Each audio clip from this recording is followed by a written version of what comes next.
Good morning. My name is Mr. Morgan, and if you are watching this video, you are somebody who has either signed up for AP Literature next year or someone who is considering signing up for AP Literature. So I wanted to shoot a quick video to tell you a little bit about the class. Normally, I would give this talk in person in school, um, but obviously we can't do that because of the closure. So I wanted to tell you a little bit about AP.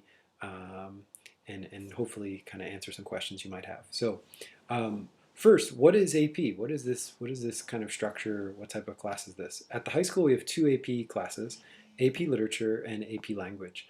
And AP is kind of a framework um, that exists across the country in high schools. There's many different types of AP classes, but essentially when you take an AP class, you take the class and then in the spring you take an exam. And um, when you take that AP exam in May, your score on that test will give you access to credit at colleges around the country. And depending on the score you get, you'll get one or two classes worth of credit when you enroll in college. And usually these are for academic electives.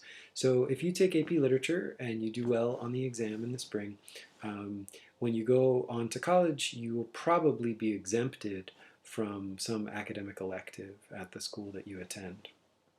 So what are the aims of AP? AP Lit focuses on two specific goals throughout the year. The first goal is super important and based on feedback I've heard from students, it's one that really pays dividends for them in the future. The goal is to prepare students for future college level English classes, but also situations where they need to think critically about something that they've read and produce some sort of response, whether it's verbal or written. So it's kind of like a class that prepares you for future kind of English scenarios that might be difficult or challenging. Our hope is that if you take AP Literature and you take AP Language, you'll get into a college level English class in the future and be totally fine and feel like you can navigate that class with confidence. The other aim of the class, the second one, is to prepare you for the AP exam. And the AP exam in May is something that is really rigorous. It's a really challenging exam.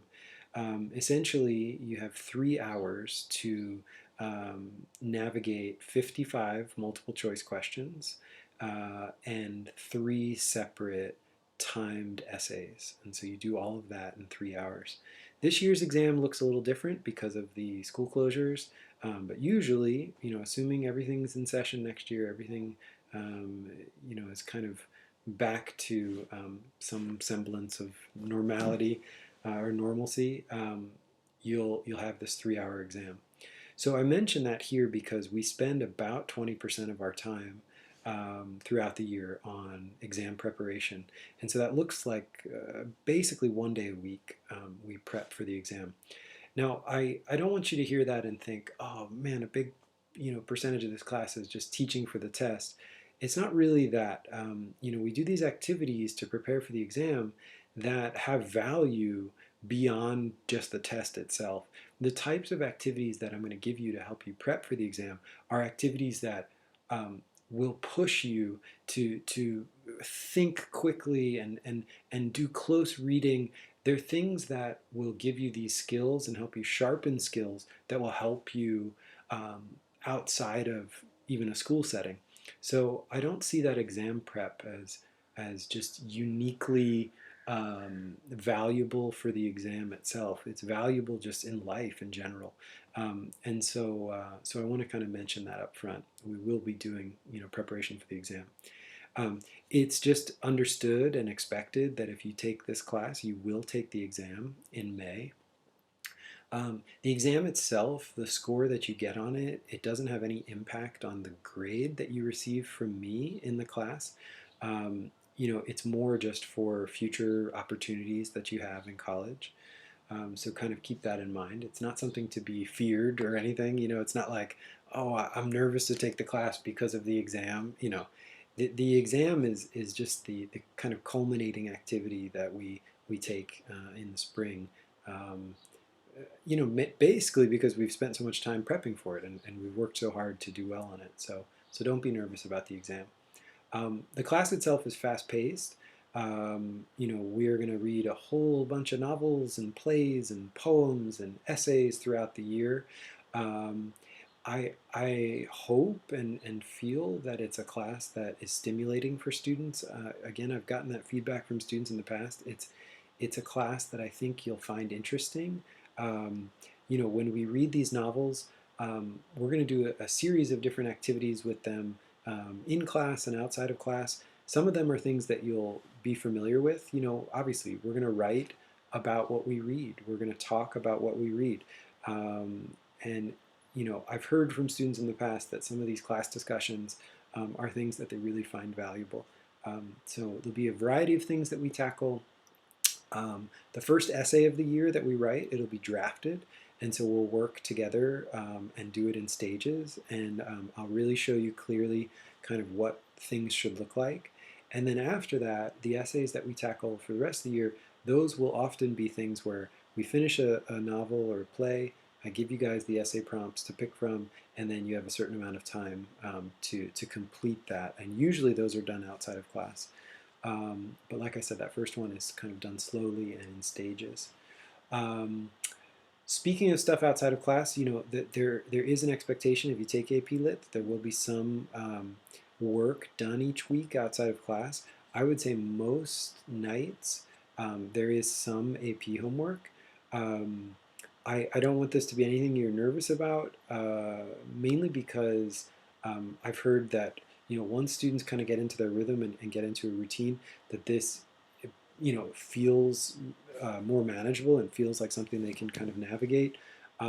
So again, don't panic about that. It's mainly that outside of school stuff that we do. It just enables us to kind of cover what we need to cover throughout the year. So um, if that component wasn't there, it would be really tricky to kind of get through what we need to get through.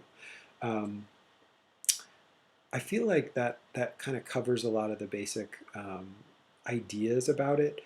Um, I, it's a really exciting class. It's one that I know uh, you'll find thought-provoking at times, hopefully a lot of the time.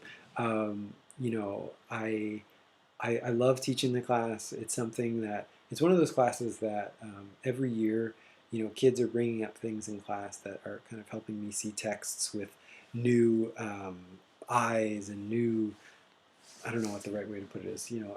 I'm continuing to see things with new perspectives in this class, thanks to the conversations and the things that students write about. So, yeah, I encourage you to take it. I'm going to shoot another short video about the summer assignment. I didn't want to include that here because I'm going to wait to send that video to the students who actually forecast for AP Lit. So once I get that list, I'll send out a second video about the summer assignment. In a nutshell, we ask that students read a novel over the summer and write a short response paper about it. It's an amazing novel. I'll talk more about it in the next video, but it's East of Eden by John Steinbeck.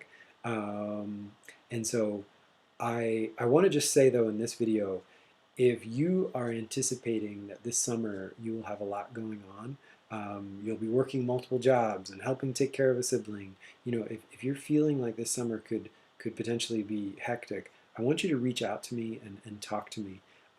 I do not want anybody to not take this class because of some issue with the summer assignment. So again, if you feel like you're interested in the class, but you're a little kind of cautious about the summer assignment, just talk to me, and we can touch base about that. But I hope everybody's healthy and doing well. Yeah, and I hope to see everybody in September. See ya.